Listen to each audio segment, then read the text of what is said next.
At 4:18 a.m., U.S. Marines fast-roped onto a moving oil tanker in an operation that U.S. officials described as a routine maritime interdiction. Within minutes, the vessel was under their control. It was the fifth oil tanker seized in the same campaign, launched from the overwhelming naval power of the United States, a nuclear aircraft carrier operating just off Venezuela's maritime approaches. Washington portrayed the action as a law enforcement measure, but Caracas saw it entirely differently. Almost simultaneously, the Venezuelan government announced that its intelligence services had uncovered what they called a covert U.S. military operation, alleging that it went far beyond a simple boarding at sea. They cited arrests, named networks, and issued warnings. So the question that rattled regional capitals was, if the United States was executing a controlled, high-tech operation with overwhelming force, how did Venezuelan intelligence claim it had seen everything coming?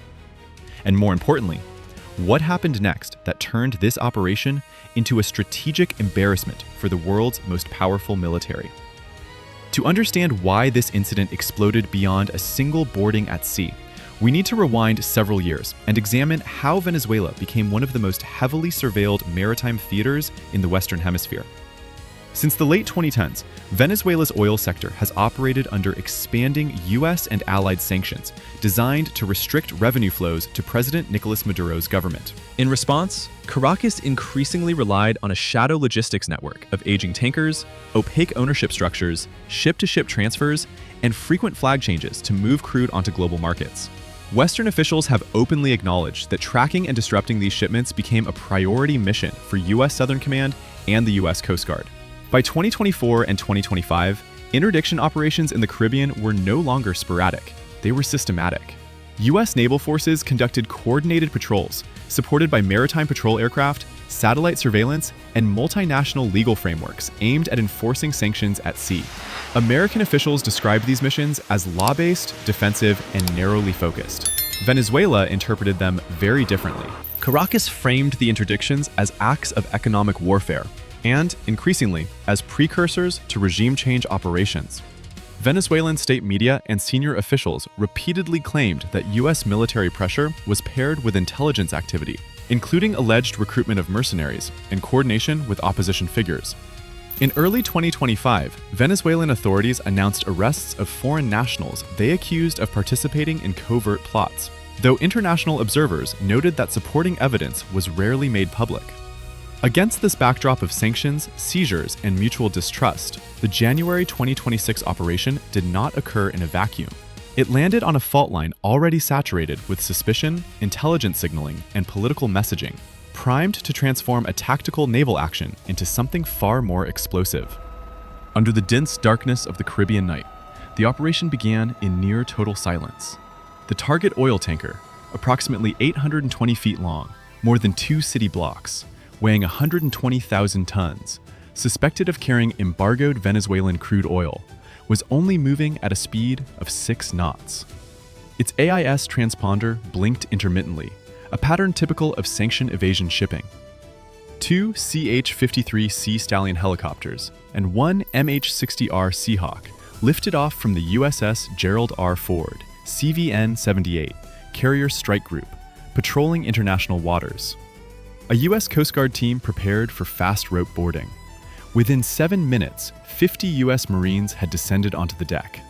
The crew was secured, communications cut, and access points locked down. From a purely tactical standpoint, everything went flawlessly. For Washington, this was law enforcement executed by the book, seizing illicit oil under the 2017 Petroleum Export Control Act and relevant UN resolutions. The total cargo was valued at over $80 million, and the vessel was secured swiftly and precisely. But what happened next was truly unexpected. Just 30 minutes after the boarding, Venezuelan state media interrupted regular programming with breaking news. Satellite imagery from Sentinel-2 and coastal radar data reportedly showed that Venezuelan military intelligence had been tracking U.S. naval activity for 72 hours, allegedly knowing the route, speed, helicopter launch and recovery times, and even the number of Marines involved. According to Caracas, the boarding was not a simple law enforcement action, but the tip of a covert military operation. Purported objectives included mapping coastal defenses, testing response times, and exerting psychological pressure.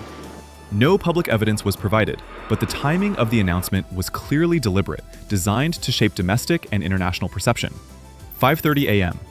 The crisis escalated when Caracas announced that several individuals had been detained on shore, accused of providing logistical or intelligence support to what the government described as a foreign military operation. Officials used the term mercenaries, amplifying the sense of threat and psychological warfare. Details released included names of the Generes, with the top, for example, 4 involved, throughout for humans of Herven able seceded. Now is the time a pretty most falling about the range of dependents injuring on mercenaries courtable else. Details images, the term of these foreign military operations, working able to intent in free. The dreams that are perfective the free is mercenary and success. The translates to these available dynamic from more than pentence. No public evidence was coastal radar stations including Pechora and the VenSAR satellite reconnaissance system, allegedly tracking the U.S. operation. International news agencies flagged the claims as unverified, but the story had already entered public consciousness. Within hours, Washington faced an information crisis it could not control. 15 a.m. U.S. Southern Command issued a statement confirming the seizure of the tanker under both U.S. and international law. The language was cautious, technical, and intended to de-escalate, with no mention of Venezuelan intelligence or the arrests. In Caracas, the statement was read as confirmation without denial, reinforcing the narrative that the operation had been anticipated. A.M. During a televised address, a Venezuelan security official declared, "The entire operation was predicted with precision from the Orinoco River mouth to the Caribbean shipping corridor." True or not, the claim transformed the boarding into a strategic revelation, recasting the U.S. from law enforcer to an accused intruder. 8:30 a.m. Regional reactions began to emerge. Some Latin American analysts warned that aggressive maritime patrols risked militarizing commercial waterways. Others suggested Venezuela was exaggerating the incident to deflect from domestic economic pressures. Energy markets reacted immediately. Brent crude rose 2.5% in Asian trading, and Caribbean oil shipping lanes became increasingly volatile and politically charged. 10 a.m. In private meetings, U.S. officials concluded that the operation had tactically succeeded. The crew was secured, the vessel under U.S. control. Yet strategically, the fallout was beyond control. Caracas had turned a purely legal action into an information confrontation, where perception mattered as much as capability. By midday, the story had split into 2 parallel realities. The United States had executed a lawful, precise operation with overwhelming technological and firepower advantage. USS Gerald R. Ford, MH-60R, CH-53, 50 Marines deployed. Venezuela claimed to have seen through every move, converting exposure into strategic deterrence.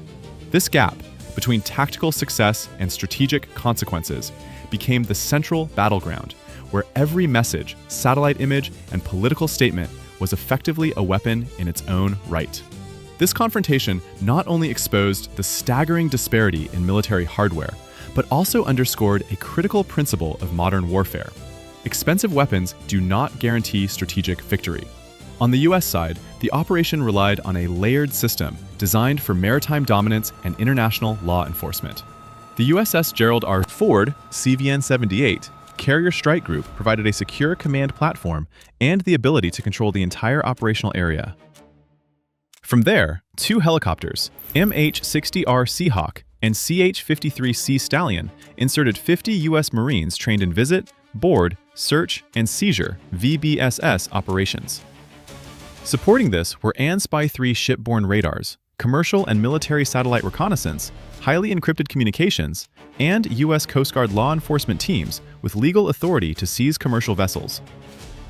The total investment in such a strike group runs into tens of billions of dollars, with daily operational costs exceeding $6 to $8 million, not including helicopter flight hours, fuel, and logistics. Technically, the U.S. advantage was absolute. The 120,000-ton tanker had no defensive systems, no countermeasures, and no ability to resist a boarding. From a weapons perspective, the interdiction was completely asymmetrical, and the outcome at sea was determined the moment the decision to act was made. By contrast, Venezuela deployed no conventional military weapons.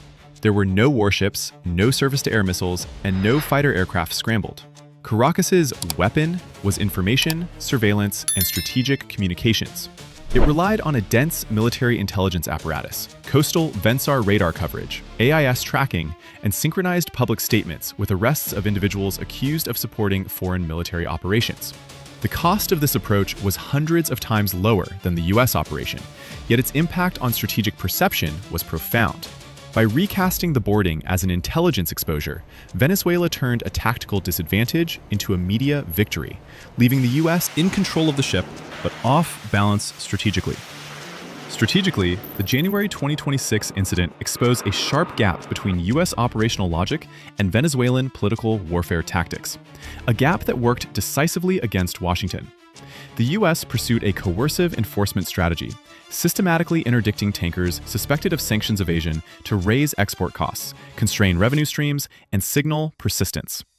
Each boarding reinforced the message that sanctions could be enforced at sea without triggering open conflict, while minimizing risk through overwhelming superiority, legal frameworks, and controlled escalation. Success was measured in material terms: ships seized, cargo denied, and routes disrupted. Venezuela operated on a completely different plane. Unable to contest U.S. naval power directly, Caracas reframed the encounter as a struggle over intelligence and sovereignty. By claiming prior knowledge of the operation and linking it to alleged internal threats, the Venezuelan government shifted the focus from maritime enforcement to national defense. The tanker became secondary. What mattered was demonstrating that the state had anticipated, penetrated, and neutralized a foreign military initiative. This reframing achieved multiple objectives simultaneously. Domestically, it reinforced a narrative of vigilance under siege and justified internal security measures. Regionally, it painted U.S. actions as excessive and destabilizing, heightening concerns about militarizing economic pressure. Internationally, it forced Washington into a defensive posture, unable to refute claims without revealing intelligence capabilities. The strategic failure for the U.S. was not the interdiction itself, but losing control of the narrative. By treating the operation as routine, planners underestimated Venezuela's ability to weaponize timing and perception. Each additional interdiction now risked reinforcing Caracas's claim of real-time tracking and exposure.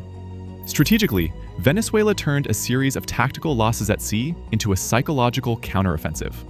The United States retained material superiority, but lost control of escalation dynamics, a costly imbalance in any modern confrontation. The immediate consequences of the operation were deceptively limited. One tanker was seized. One shipment of oil was disrupted. No shots were fired. Yet, the secondary effects proved far more significant. In the energy sector, analysts warned that repeated interdictions in the Caribbean would further raise insurance premiums and operational risk for vessels linked to Venezuelan crude. Even ships operating legally began factoring in the possibility of delays, inspections, or diversion. Over time, this friction compounds, reducing effective export capacity without the need for a formal blockade. From Washington's standpoint, this aligned with sanctions objectives. From Caracas's view, it reinforced claims of economic warfare. Politically, the impact was sharper. Venezuelan authorities used the incident to justify intensified internal security measures, arguing that foreign military pressure required heightened vigilance. International human rights organizations, however, cautioned that intelligence-based accusations without transparent evidence risked becoming tools of repression. United Nations investigators and regional watchdogs have previously documented patterns in which national security narratives were used to legitimize arbitrary detention and silence dissent. Strategically, several military analysts noted a familiar pattern. As one Latin America security expert told Reuters in a previous assessment, Venezuela's leadership consistently seeks to shift confrontations away from domains it cannot win militarily and into arenas where narrative control matters more than firepower. In this case, that assessment appeared prescient. For U.S. planners, the episode highlighted a persistent dilemma. Enforcement operations designed to be quiet and procedural can become politically explosive when an adversary reframes them as intelligence failures or covert aggression. Each interdiction now carries a reputational cost, not just a tactical calculation. The longer-term consequence is escalation risk without escalation intent. Neither side appears to want open conflict, yet both are increasingly locked into signaling contests that reduce room for de-escalation. When perception overtakes intent, even controlled operations can generate strategic blowback. The January 2026 interdiction in the Caribbean was never just about a tanker. It was a case study in how modern military power can succeed tactically and still fail strategically. The United States executed the operation with precision, legality, and overwhelming force. The ship was secured. The mission objectives were met. Yet in the aftermath, Washington lost control of the story. Venezuela, unable to challenge U.S. dominance at sea, shifted the battlefield to intelligence signaling and perception, and found leverage there. The lesson is not that advanced militaries are weak, but that they are vulnerable when success is measured only in hardware and holes. In an era where information travels faster than fleets, narrative gaps become operational risks. So the question that lingers is not whether the United States can interdict another tanker. It clearly can. The real question is this: in future confrontations, who will define what victory actually means? The side with the most firepower, or the side that controls how the conflict is understood?